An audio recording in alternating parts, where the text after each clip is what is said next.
Hi there, and welcome back to the MCM Social Media Review. My name is Tim McMahon. I'm the president of MCM Social Media.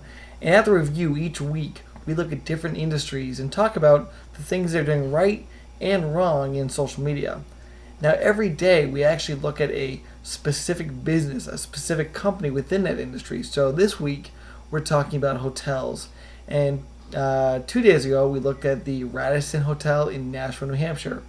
Now, I consider them to be kind of a middle of the road. It's a nice hotel, but they're not the luxury brand like a Ritz-Carlton or something of that nature.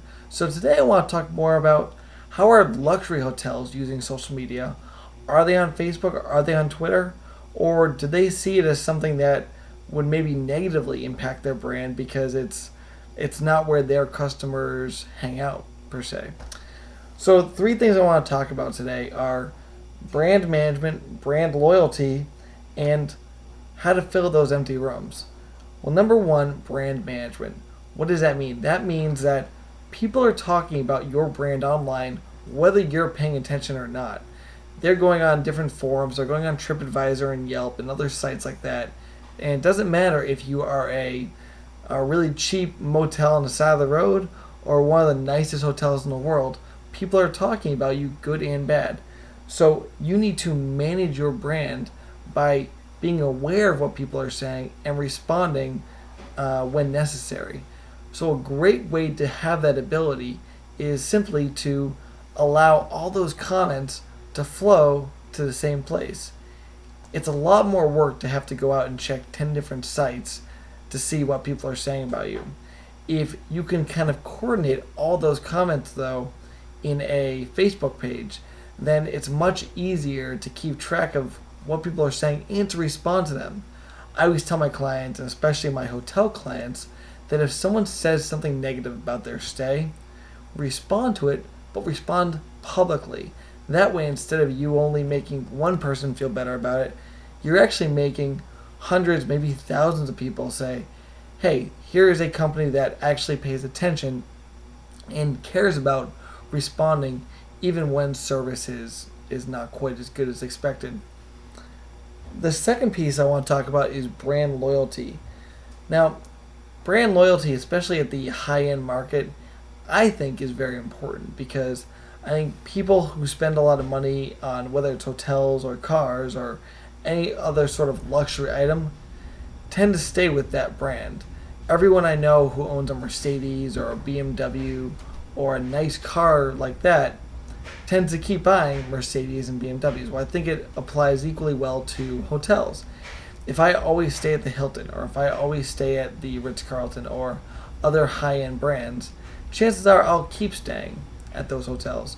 One of the reasons might be they have a point system where the more I stay, the more points I earn.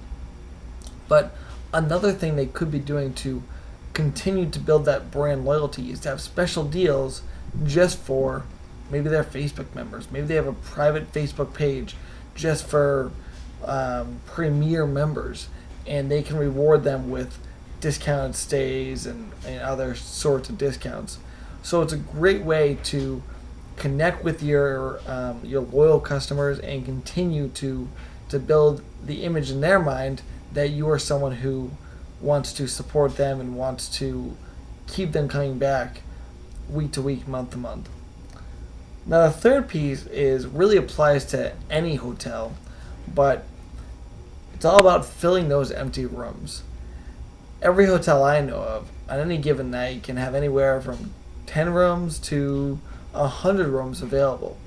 Now, most of them don't fill those rooms, so every time they don't fill a room, they're losing money on that room that could have been paid for by somebody. Now, there's certain companies like Priceline and Hotwire and Last Minute Travel that provide discounted prices to consumers like you and I so that they can help companies like the Hilton and the Ritz and other hotels to fill those rooms, maybe at a cheaper price, maybe not at the full price that hotel would have gotten 3 months in advance. But at the end of the day, if they're getting $100 versus $0 for a room that otherwise would have been vacant, that's probably worth it. Now, social media tools like Facebook, Twitter, Foursquare, and others allow you to reach your consumers, reach your customers instantaneously. Let them know, hey, we have some great rooms available tonight, discounted price, come stay here. You're getting a great deal. You can also be using a mobile marketing campaign, which is a text messaging. So if you had 100 people, 1,000 people signed up for the text messages, anytime you had a room available, maybe at a cheaper price, you could send a text out saying, hey, great deals tonight. And if you realize that people are 80% more likely to open up a text than they are an email, it's a great way to reach people in the moment, especially for those last minute deals. So those are really the three pieces that I wanted to touch on tonight: brand management, brand loyalty, and filling those rooms. Those are some of the big keys, I think, for the luxury brand hotels to continue to engage their customers on social media and to engage future customers, because people like myself and a younger crowd eventually is going to be moving into that higher end market, or at least could potentially be moving into that higher end market. So if you can engage them now, even when they're not customers, they'll be more likely to use your services when they do have the income. So that's all for tonight. Thank you again for joining us at the MCM Social Media Review. I'm Tim McMahon, and we'll see you next time.